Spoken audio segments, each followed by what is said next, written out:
right, welcome to the 25th lecture of the Otaru University of Commerce English Lecture Series. This is the first one of the 2012-2013 series. Today we have Dr. John Freeman. He is Associate Professor in the Center for Language Studies, and his topic today is task-based language teaching, a new solution for old problems. That's a question. That's a question. John? Sure. Thank you, Dr. Planky. I'd like to thank you for coming today. This is probably the best attended presentation I've made in 2 or 3 years. so thank you very much.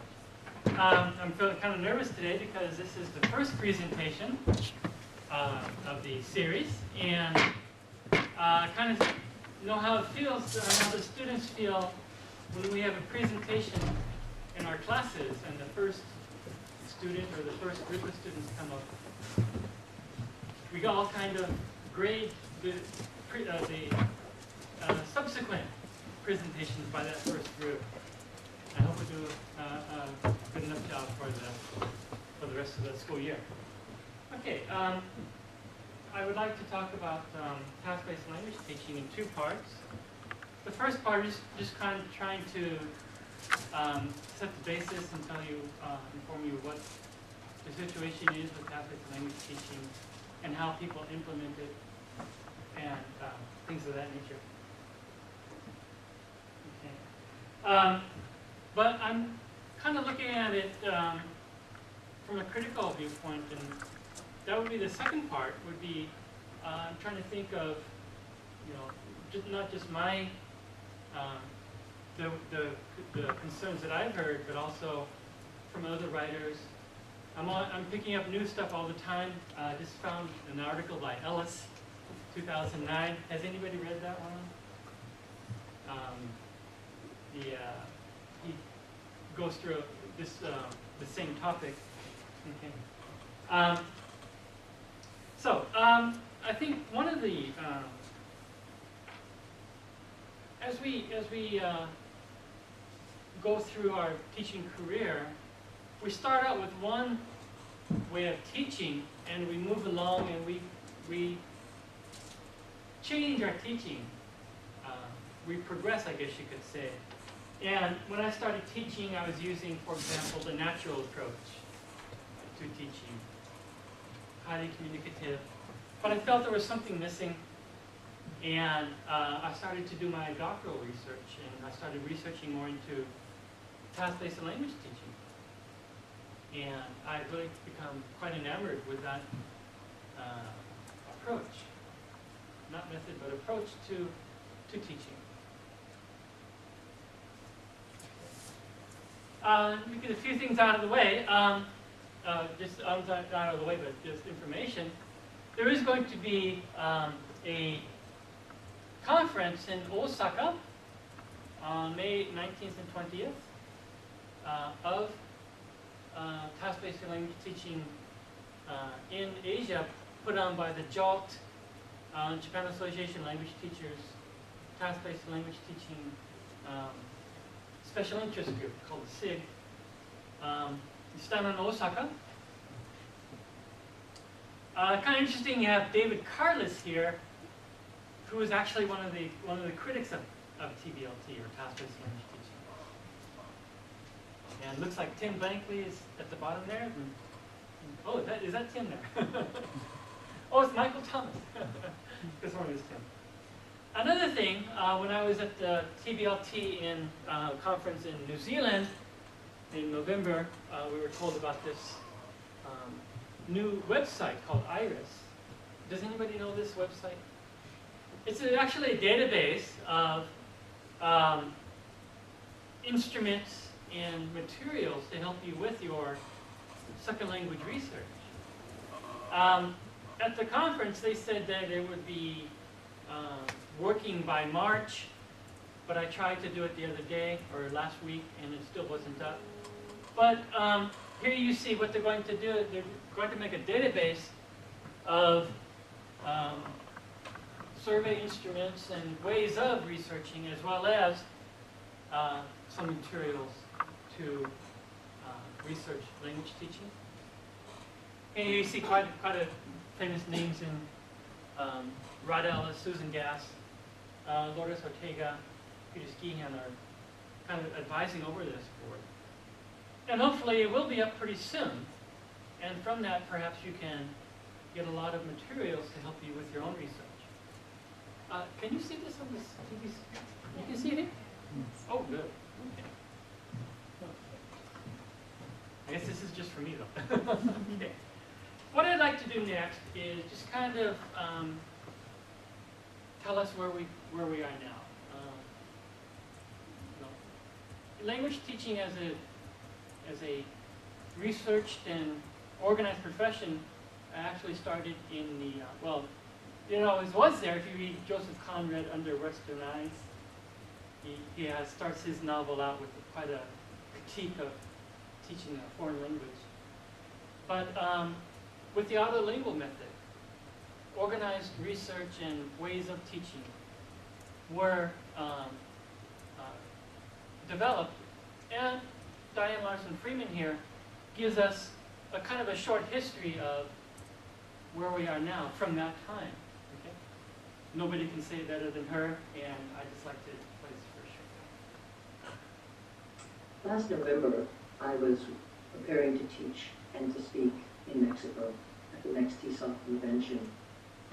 As I was thinking about what I was going to say, I came to a new awareness about language teaching methods, that they help us to understand language learners as whole people, and that this has come about through an evolution of language teaching methods. After all, in the past century, the middle of the past century, the audiolingual method was dominant. According to that method, it was the learner's role to passively respond to the teacher by imitating the teacher and responding to his or her drills. It wasn't long after that that the cognitive revolution took place, and with it, a new interpretation of the learner's role. The learner wasn't just repeating, the learner was, in fact, hypothesizing about the language and testing the hypotheses out as he or she produced the language. The learner was a cognitive being. The silent way is a good example of giving that role importance. Later, still, affect or feelings were important, considered important. Be Suggestipedia, Community for Language Learning, Total Physical Response, are all methods that suggest we have to deal with the affect of the learners in order to take them away from the defensive posture that impedes their learning. Following that, the field took what's called a social turn. The communicative approach came along, and with it, the understanding that we learn a lot of language as we use it. We learn to communicate by communicating. Indeed, we are social beings as well. Of course, the work of Paulo Freire in Brazil and others has made us aware of ourselves and our students as political beings. Knowing another language empowers one in a way that not knowing it does not.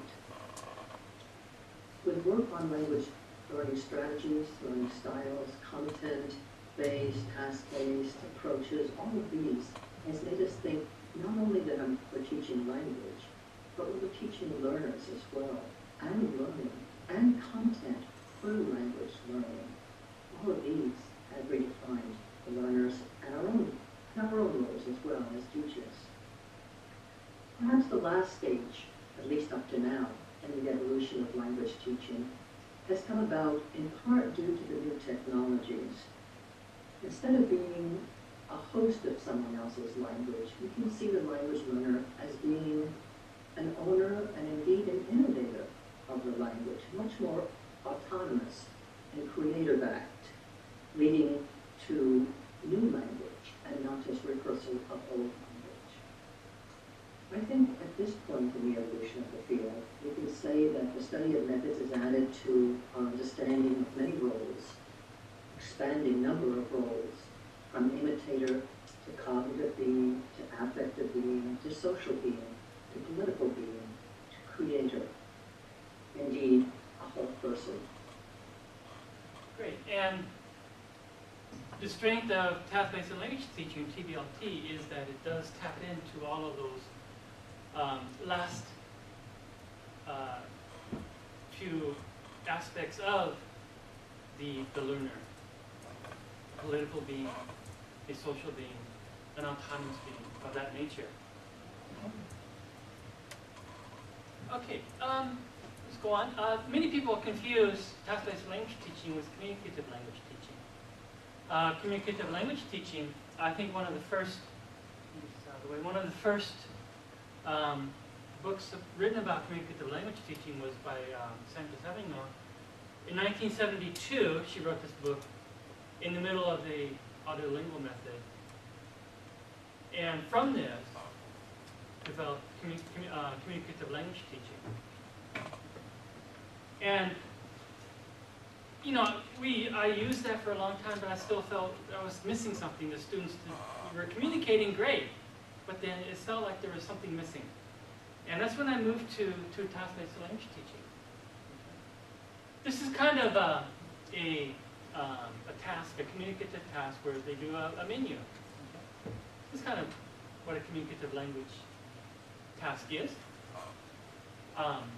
activity is. Okay, I'm saying task.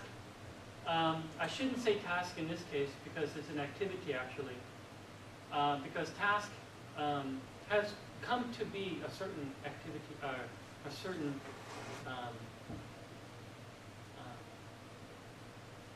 thing that the students do in their class under task-based language teaching. And communicative language teaching, you have three main points. You have information gap, choice, and feedback, which are all here, but there's not much autonomy here. There are a little bit, but not much. And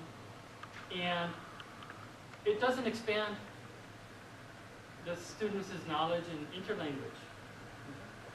If they were if they were to do more of a interactive sort of task. This is a book from that era. I like using some of these books from this era actually as kind of a starting point for making task-based teaching materials. A lot of them have good ideas for starting with this. Okay. Next is, I read this article by Mark Clark called Bandwagons. I have it right here.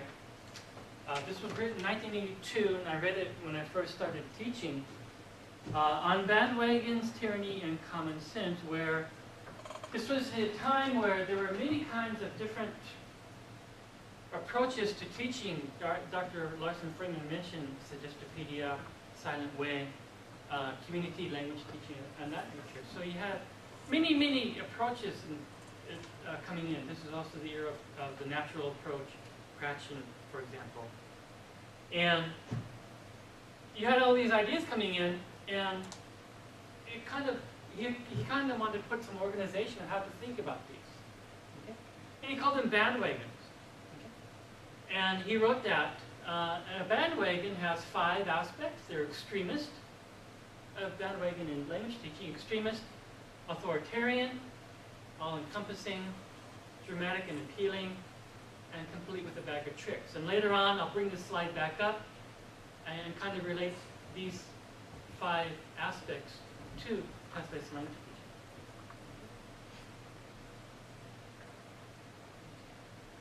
teaching. What is TBLT? Simply stated, TBLT is an analytic curriculum design based on tasks. You have the synthetic syllabus and analytic syllabus. You can go to Wilkins. I have it here somewhere. Here it is. Brought the notion of an analytic syllabus. Synthetic syllabus was more or less based on these grammatical units. The syllabus is based on present, progressive, past tense, and things of that nature. As the analytic syllabus is more of a syllabus in the making, I guess you could say, which is one of the different kinds of task-based syllabuses that there are.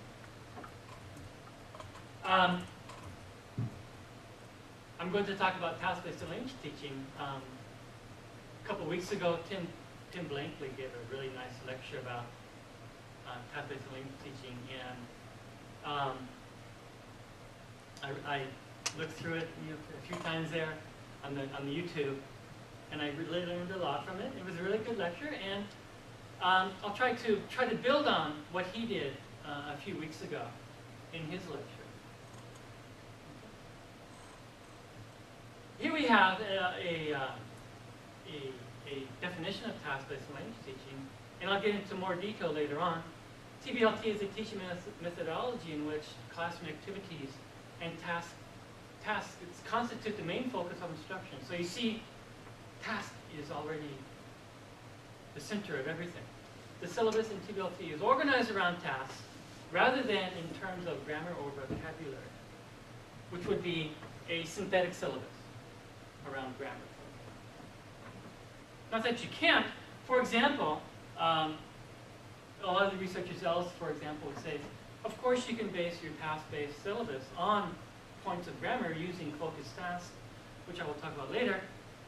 But essentially, you're basing it around the task. You can build a task on a grammar point, but the tasks are still the main part of the syllabus.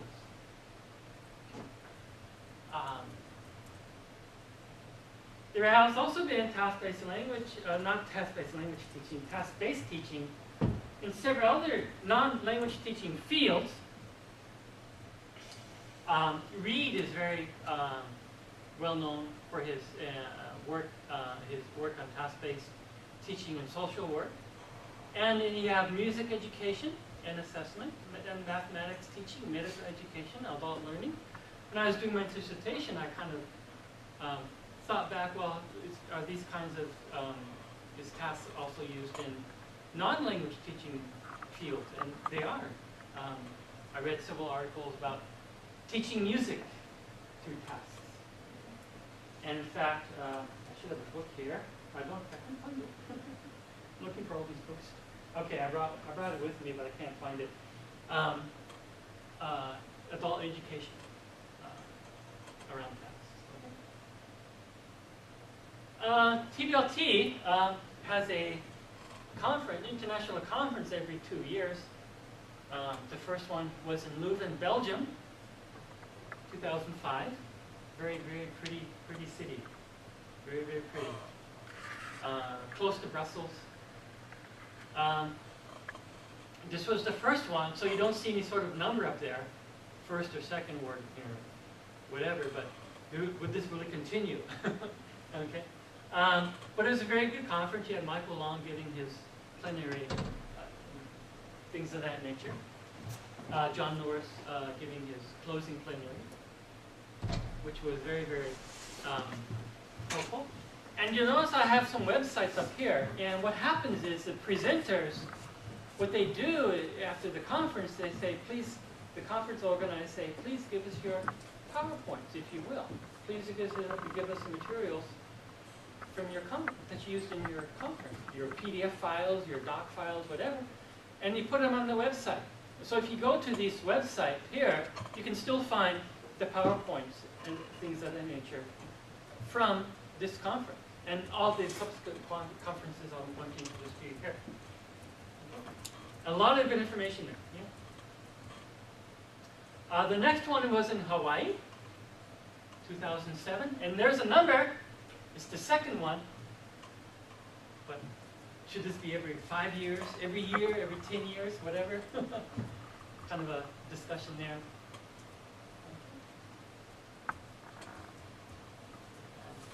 Here we have the third biennial conference. This was in Lancaster.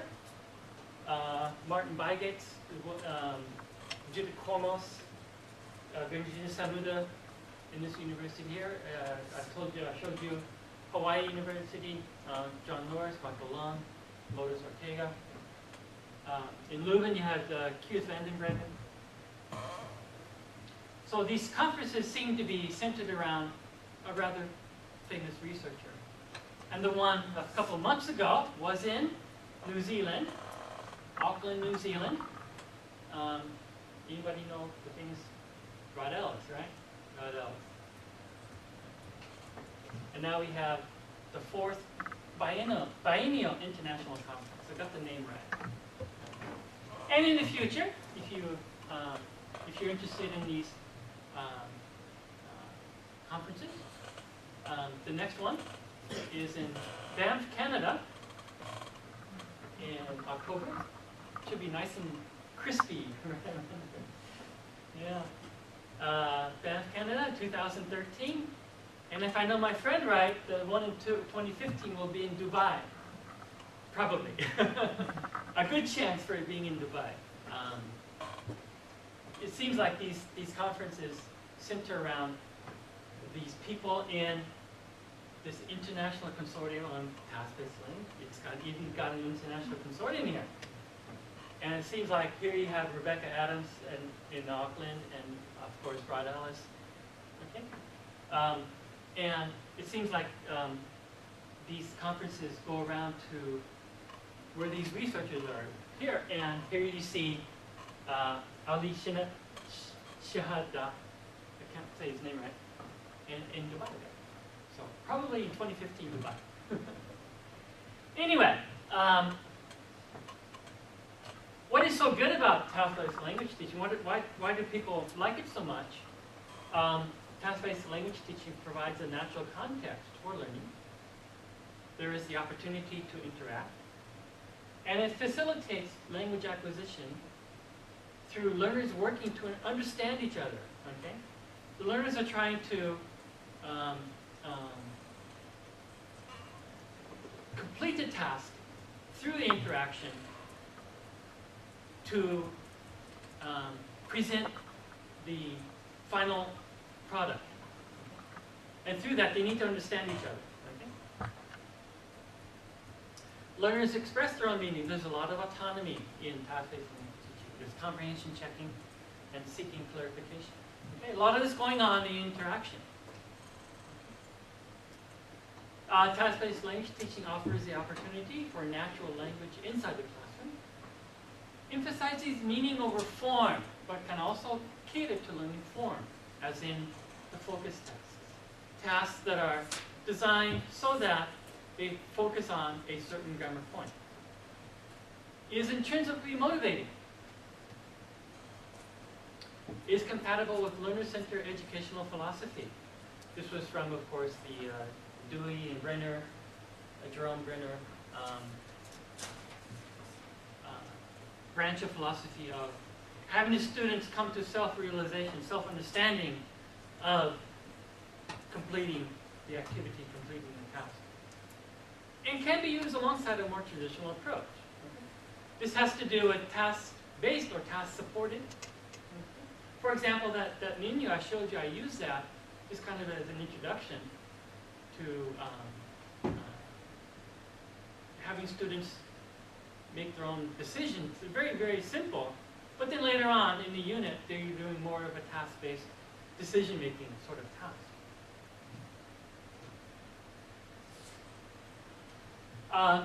From my own standpoint, from my own research, I feel that the motivational aspects of task-based language teaching come from the Deci and Ryan model of human motivation called self-determined motivation.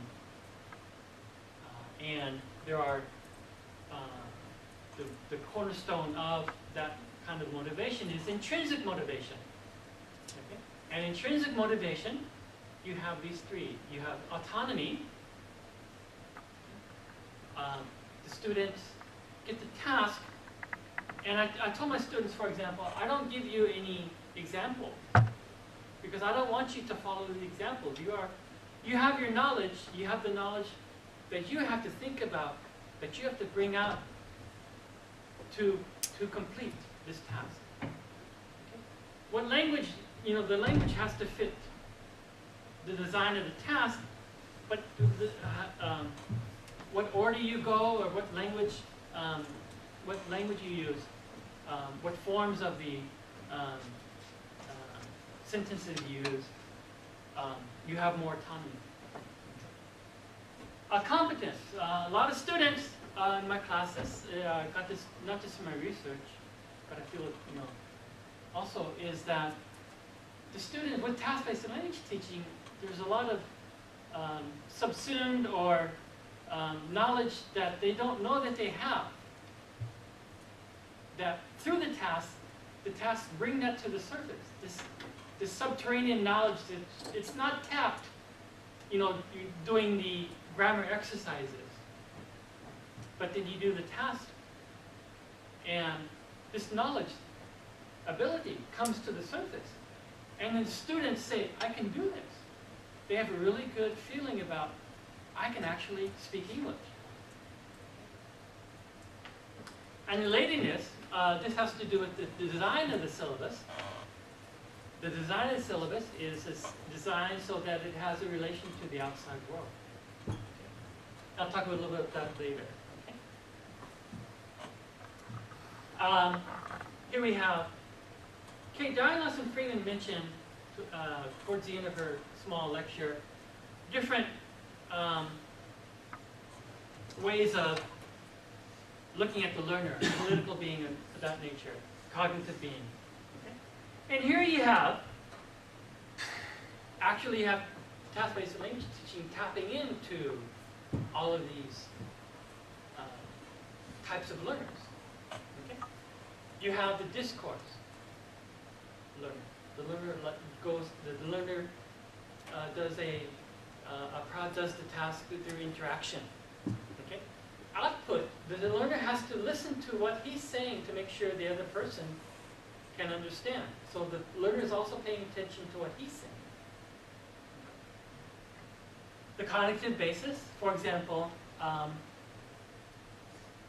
task-based language teaching through the design of the task can change the learner's attention from concentrating more on accuracy, or more on complexity, or more on fluency, or two of the three, or I don't think you can do all three at the same time, but in the same task cycle, perhaps you can. Okay? So you have this cognitive reallocation of attention. This is from Skehan and Robinson as well, who are actually doing a lot of work on complexity and how to make the output more complex. Socio-cultural basis, it's collaborative learning. It's the constructive learning. And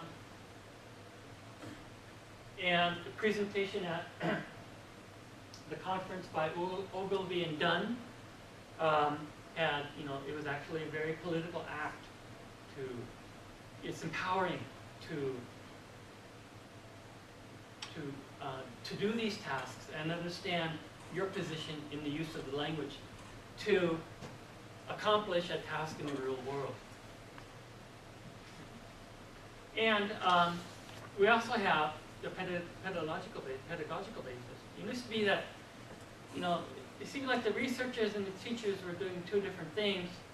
Whereas with task-based language teaching, you're actually researching what your students would actually need to do in the class. So there is more of a connection that way. Okay, here's a very nice quote from Rod Ellis. TBLT challenges mainstream views about language teaching, and that is based on the principle that language learning will progress most successfully if teaching aims simply to create context in which the learner's natural language learning capacity can be nurtured, rather than making a systematic attempt to teach the language bit by bit, as it approaches basic instructions. So think about the whole person. Making a task to fit the person,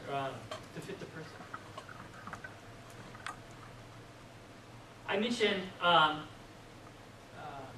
real world context, and Michael Long proposes that you design a syllabus with tasks, and the first one here are target tasks. Okay, target tasks are what the students would actually need to do in the outside world. If the students, you're teaching secretaries, target task would be making phone calls to the bank, things of that nature. So you make target tasks from the actual real world activities that are needed by the students once they get out of the course. And it actually in his seminars, there's something called an occupational handbook, where it says, here's the occupation: airline pilot, must land an airplane, must avoid act, or whatever, okay? Fight off the terrorists, whatever. And he actually says, go to this handbook and look at these things that people would need to do. That's one way of getting target tasks.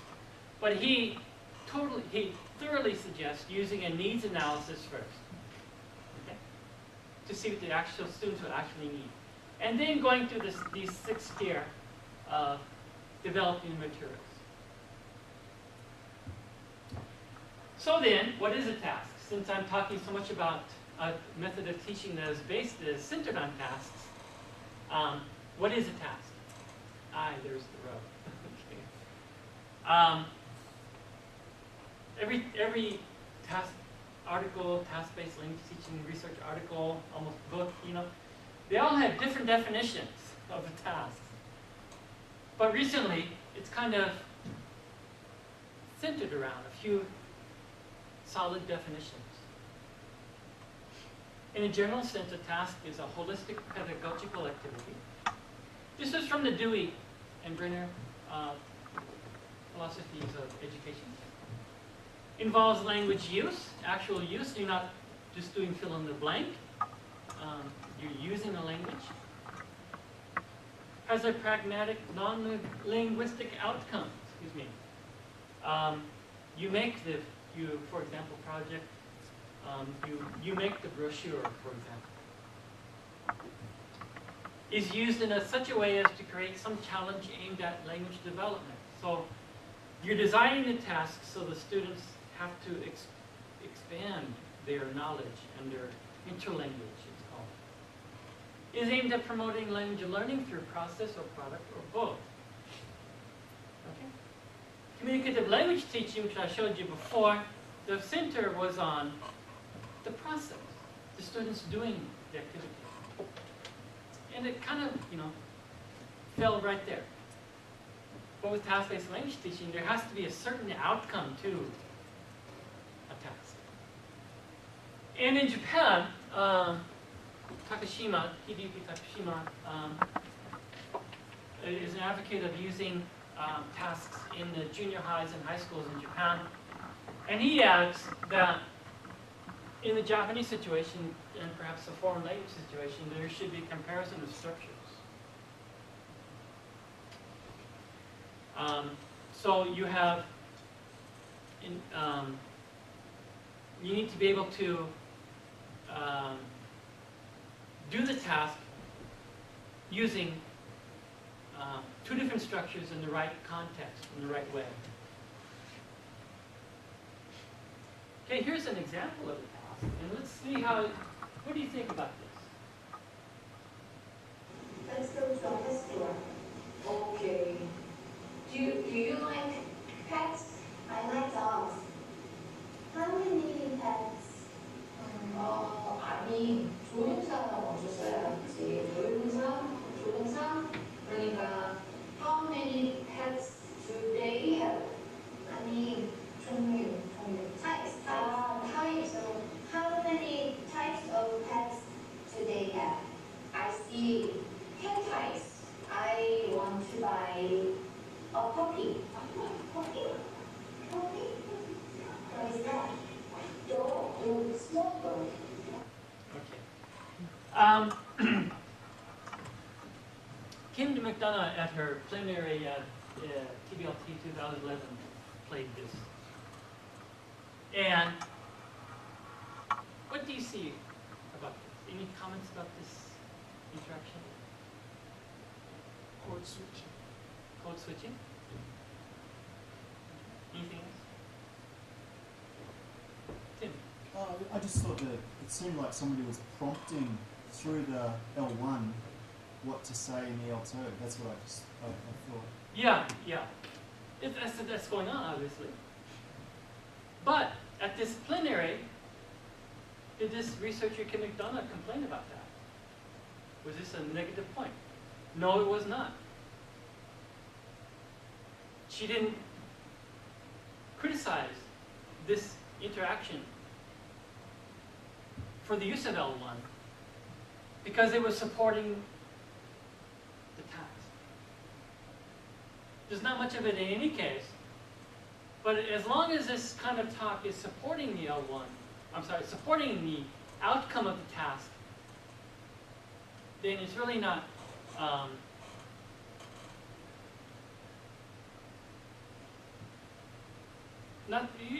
it's almost unavoidable in some situations. And it helps support the task.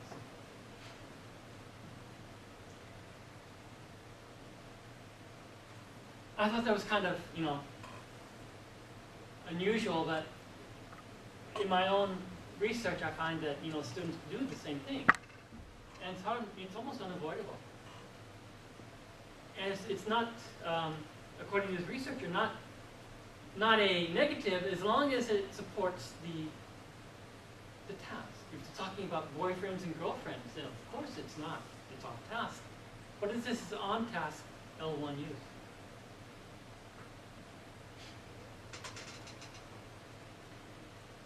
Okay. There are many things about how to do it, how to make a task. Okay? And this is where you see a lot of the freedom for the task designer in making a task. Here we have a one-way task or a two-way task. Okay, one-way task, I have all the information, you don't. Okay? Two-way task, we both have a little bit of the information, and we have to talk with each other to make the story. Okay? Open or closed. Okay, open task is there's no set product. There's no set product. Okay. For example, in my descriptive task, the students have to put the numbers next to the pictures. That would be a closed task. Okay. But in another task, the students tell each other the layout of their apartment. That's an open task because it's not set. The final product is not set. Okay, required information exchange or optional information exchange. Conversion task goals are divergent task goals. Okay, the conversion task goals, for example, they both have to come to the same conclusion. Okay, like I just mentioned, putting the numbers next to the pictures to get the right answer. Or diversion task goals, they don't have to come to the same conclusion. This would be, for example, a debate. This is from Patricia Duff, this last one. There's different ways to design tasks. There's also many different kinds of tasks. Okay. Information gap, opinion gap. Okay, when I say gap here, it's a gap, but you're trying to fill the gap in the final product. You're filling the gap. You have different information, you're filling the gap of the information. You have different opinions, you're filling the gap. Reasoning gap. Prabhu used this one in India, trying to figure out a train schedule or something of that nature. Personal tasks. Skian used these. One of them was, for example, tell someone how to get to your house. That's a personal. Okay? Role play tasks. Okay, tasks can be dialogic or monologic. They can be performed orally or in writing. Okay. What about listening and reading? Those are called input tasks. You can do those as well. Are you chilly? It must be I'm sweating so much. Here's another kind of task. These are from Willis. There's a listing task, ordering and sorting task, comparing task, problem-solving task, sharing personal experiences task, creative task. This would be, for example, project work, things of that nature. So you see, we have these different kinds of tasks again. Here's some more. Here's a descriptive static task, a narrative task, or decision-making task. You have to decide on which, for a task I have is, you're going to go together with your friend, your partner to Hawaii to 4 different islands, but you have to decide together which island you go to first, second, third, and fourth, and why you go to that island first, second, third, and fourth. Okay? So they come to a decision, mutual decision. These are from Brown and Ewell. And the next one should be quite familiar. Oh, I'm sorry, no, not yet, not yet. 4 is a focus task. This is where you can design the task so the students need to use a certain kind of grammar to complete the task. And what's important though, a lot of times, you know, the fill in the blank or grammar kind of tasks, the students know what they're studying, but for these focus tasks, they don't know because the teacher doesn't tell them. This is one of the things about coming to mutual, a self-understanding of what you're doing. Okay, here we go. Okay, 3 phases of task-based lesson. We have a pre-task phase, a main task phase, and post-task phase. The first and the third are optional, helpful but optional. But the main task phase, of course, is required. Pre-task phase, for example, you have planning. You have this, okay, here's the task. You have 5 minutes to study the task. Post-task phase, this is where, for example, as students, they have a written report of what they did. Things like that. Another way that we can implement task-based language teaching, and this is not one or the other, you can put all these together to do task-based language teaching. Here you see planning. There's pre-task planning, within task planning, rehearsal. You have these different kinds of planning. There's also what's called a here now. A here now task is the student is looking at the task while they are doing the task. They can see it. Okay. Or there is a there then task. The students looked at the task, the teacher took it away, and now they have to try to remember, or they look at their notes or whatever about the task and try to reassemble the task from that.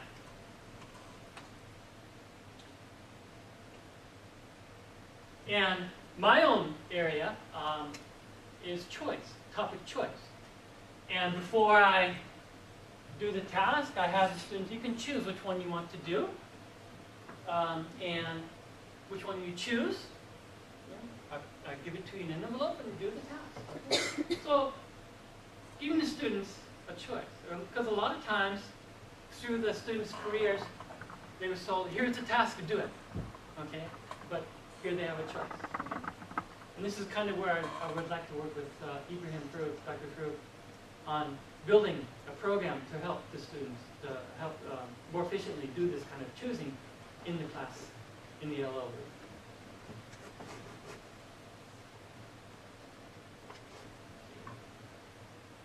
Yeah, my own research shows that with choice, which one do you want to do, or no choice, do this task. They had more interest in the task. And Girard's ratio is a way of gauging the the lexical richness of the output of the student. Were they using more different words? Okay. Were they using the same words, or were they using more variety of words? Okay. And you see here, quite significantly, when they have choice, just saying, here you go, try this, which one you want to do, please choose. Just from that choice, they were more lexically rich in their output. And time on task was also improved. How much time they took the task, which is a gauge of intrinsic motivation. This one's going down, but okay, what can I say? Doesn't work all the time. The green one down here. Okay. Here we have a descriptive kind of task. Does this look familiar? It does, yeah. You did this task a few weeks ago.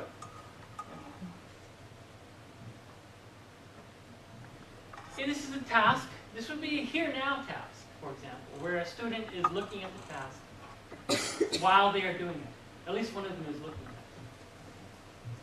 at it. If Tim, for example, were to show this to one of this pair for 5 minutes and take it away, that would be a there then.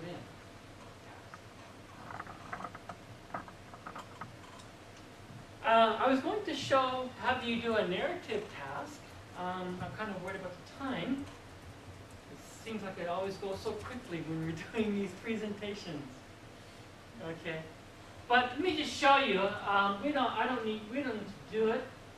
When I do this task, for example, I have one student who's looking at it. Another student is not.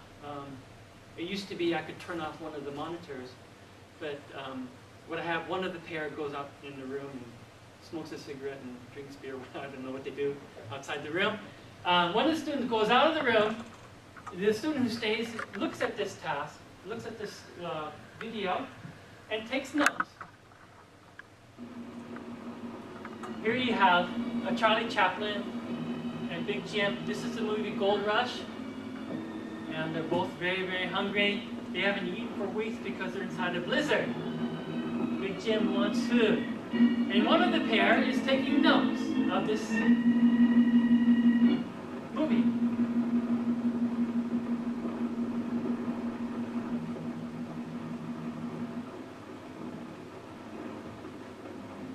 Just a little bit more here. Big Jim's starting to go nuts here. He's trying to see things.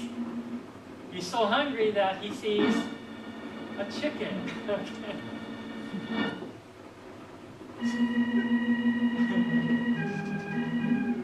And one of the students is taking notes. Okay. Just push it, yeah. And then the student takes, I showed the video, the student takes the notes. The student who's outside comes in, and the student who took the notes tells the student who just came in the story. And what I do, I take the paper of the student who just came in and grade that. So this student who's telling the story has a big responsibility to get it right and make sure that the person on the other side understands. So that's kind of a there then narrative task. I wish we could do it, but I don't think I have much time. I talk too much maybe. It's very fun. The students like it. Of course, there's a bit more to the video as well. And of course, it would be unfair just to have one student go outside and smoke a cigarette. They don't smoke, do they? Or no, they don't. It would be unfair, so then I have them change places and do a different video. Just to be fair. That's kind of important for task-based language teaching. If you have something like this kind of one-way exchange, you need to change partners. And here we have a decision-making task, for example, where two students are looking at this one paper, and they have to decide together how to arrange this room. They're both going to live in the same room. How would they arrange it? And they decide this together. This is from an old 1980s book, Pyramids. I mentioned to you that these old early 1980s communication books are really good for finding some of these tasks if you build on them. This is from Willis. This is her cycle. And here you see pre-task, task cycle, and language focus. So at the start of the task, you're introducing the task.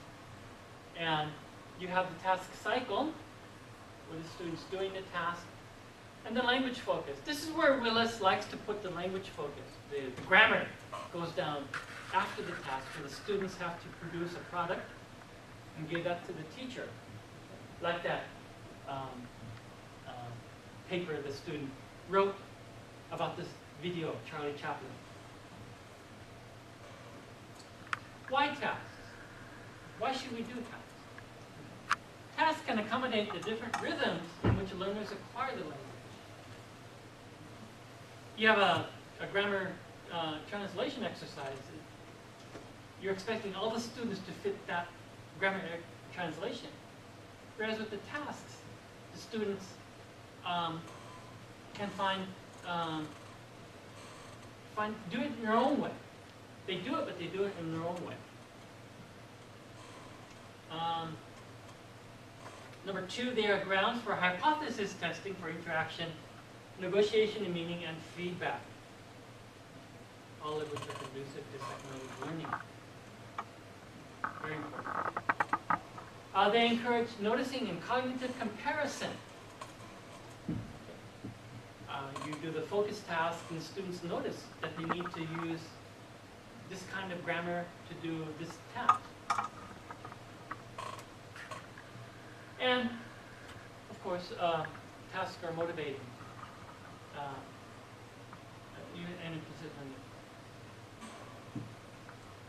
Okay, part 2, I'd like to get into part 2 about the criticisms of these tasks. Okay? And they have been, ever since task-based language teaching actually started about the early 1990s, late 1980s, early 1990s. And you've had criticism come all the way through.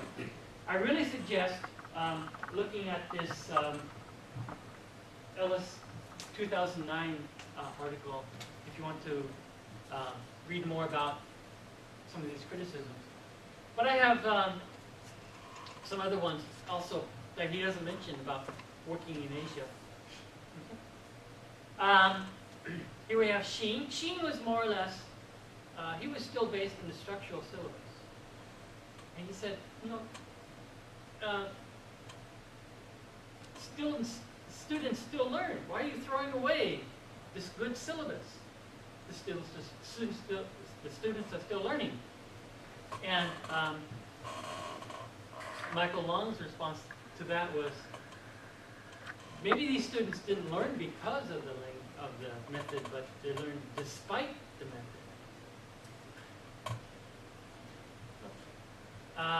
More recently, Swan, he kind of is criticizing the way it's been, I guess you could say the popularity of it. He was criticizing the advocates of task-based language teaching, just throwing away everything. Seed House was criticizing here that what researchers they're thinking, I'm going to make this task. Okay, it's called task as work plan.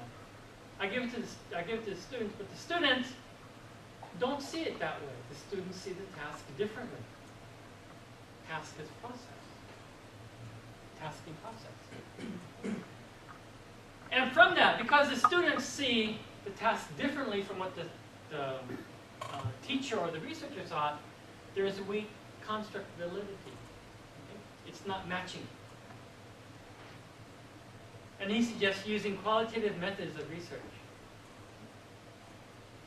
Okay. And some more. Some problems that I've heard myself. A problem of the teacher letting go. The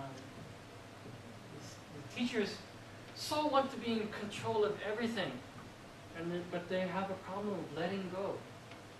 Trusting the students. I've learned to trust my students with the right task. I've learned to trust them.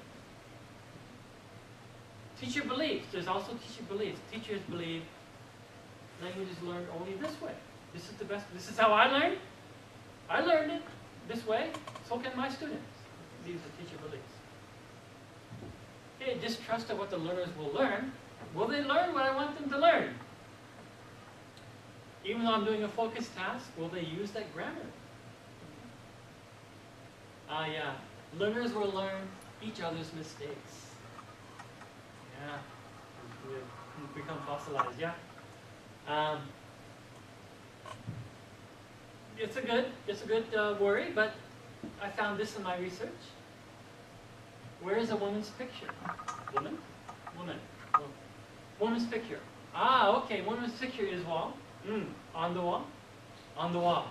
They're correcting each other. They're correcting each other. I found that a lot in my listening to my students. And there's actually research showing that students with the right level of task, you make it too difficult task, so they might do that. But if you're designing the task well for that level, for those students, then you'll have self-correcting, other correcting, things of that nature. And there's research to support this.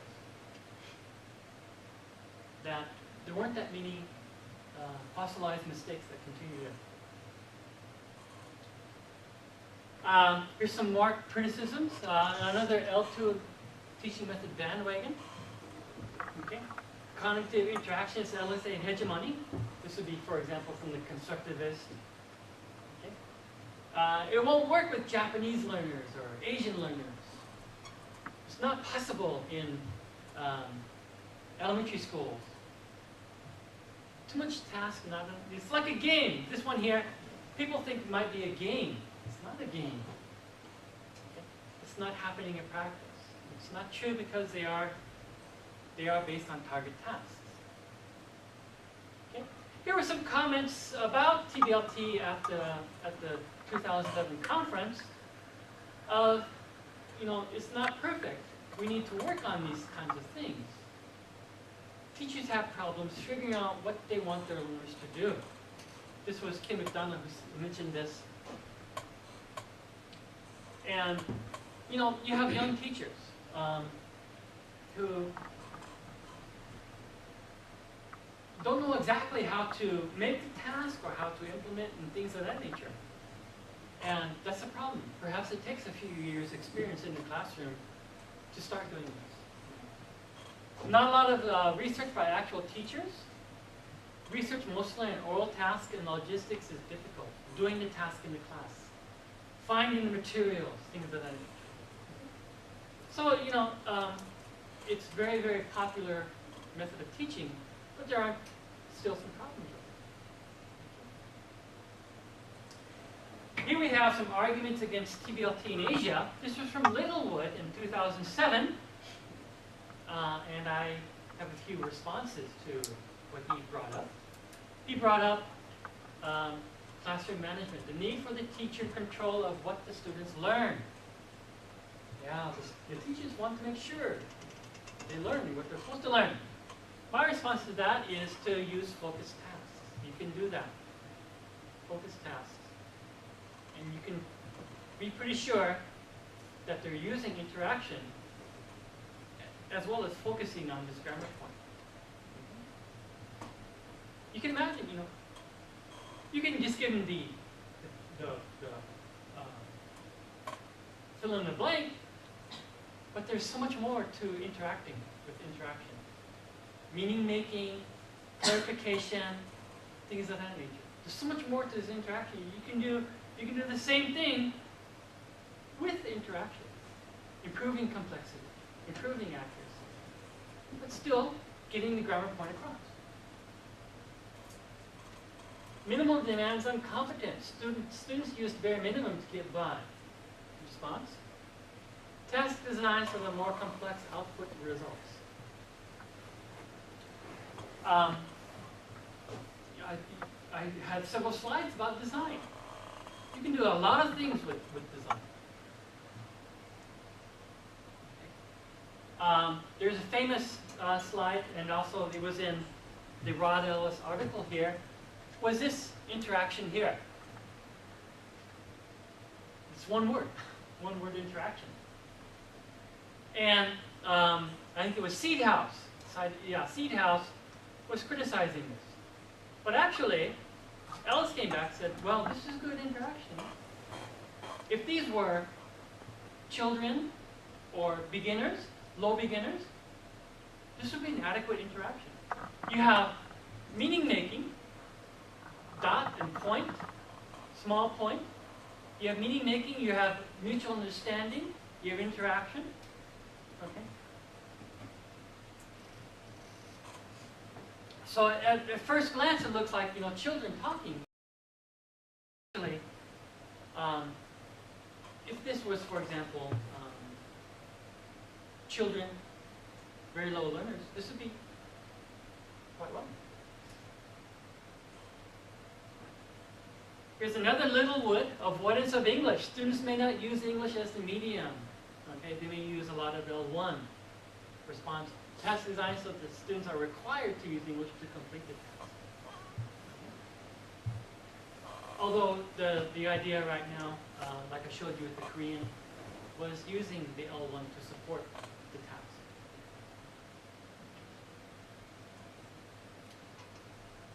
This is the hard one. Yeah. Conflict with educational values and traditions, knowledge accumulation and knowledge transmission. This is a Confucian belief that the teacher is to transfer the knowledge. I'm a teacher, you're a student, sensei, whatever, okay? Response. Learning a foreign language is already outside the culture. A lot of the research by Gardner, Robert Gardner in Motivation, the socio-educational model of language acquisition. Learning a language is already outside the culture. So just do it anyway, okay? If it's already outside the culture, keep it outside the culture perhaps, or let's do it outside the culture. Maybe not keep it outside the culture, let's do it outside the culture. So you're already outside the culture, okay? Do it outside the culture. Understand that it is outside. Here's a hard one. Incompatibility with public assessment demands. Entrance examinations. My response was none. I had no response. Not at all. Until recently. Here's my response. It is something. Focus on the picture. Yeah. We need Shankling. Seriously, I think developing, getting together to help change the educational entrance examination system, little by little, just one pebble makes a whole big ripple, It may happen. It may happen. That's my response. Okay, let's go back to bandwagons, and I'd like to relate this bandwagon theory that Clark brought up with task-based language teaching. It seems like, it becomes so popular. You have conferences, you have all these TBLT, you have all these people just raising their hands, and people kind of feel, this is kind of like a protest march or whatever. Okay, whatever. Is TBLT extremist? Is it authoritarian? Is it all-encompassing? Is it dramatic and appealing? Is it complete with the bad traits? In my own small way, try to address each one. Extremist, not really, unless you are a dyed-in-the-wool PPP user. Presentation.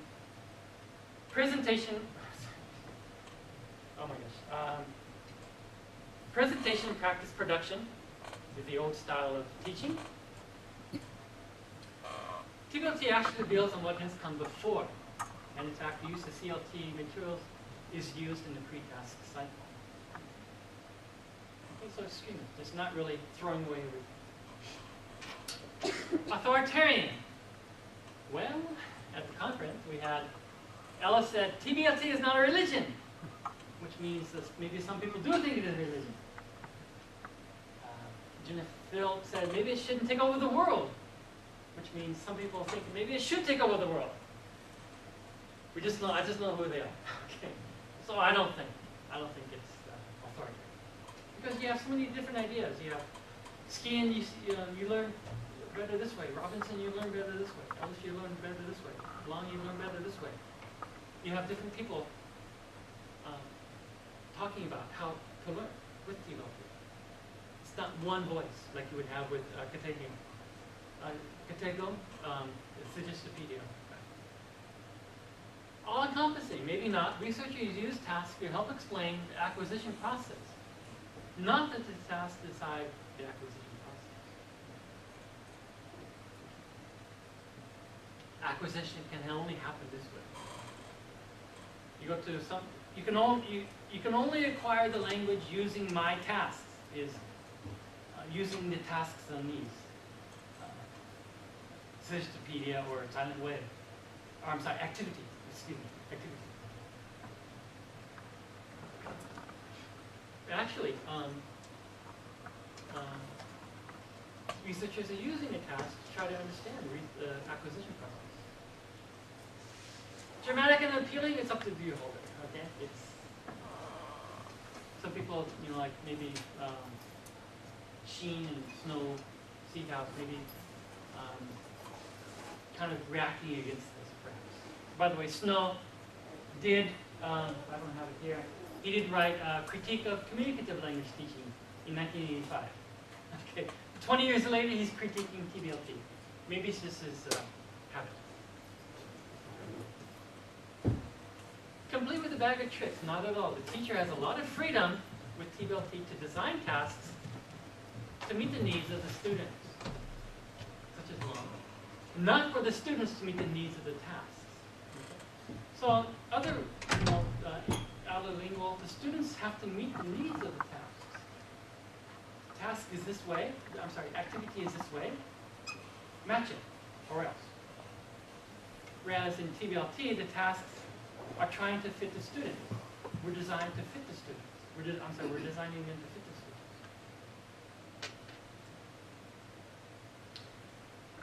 In TBLT, this is kind of my thing here, the design is design. And I had several slides about design. Information gap, one way, narrative. You have a lot of ways of designing. The ways of meeting student needs are various. The ways of designing tasks are various. The ways of implementing tasks are various. The ways of pre and post tasking are various. With TBLT, teachers can design tasks to open a new world and a new way of teaching. The design is the thing. You can design, if you design a good task, you can do a lot of it. Okay, why TBLT? TBLT is an approach to L2 learning and teaching that is more conducive to learning because it provides learners with much of the data they need to learn in L2, and because it obtains most of the insights from SLA research. What they need to learn, they get from the task. Design. You're making a task. I think that's it. Thank you very much for your patience.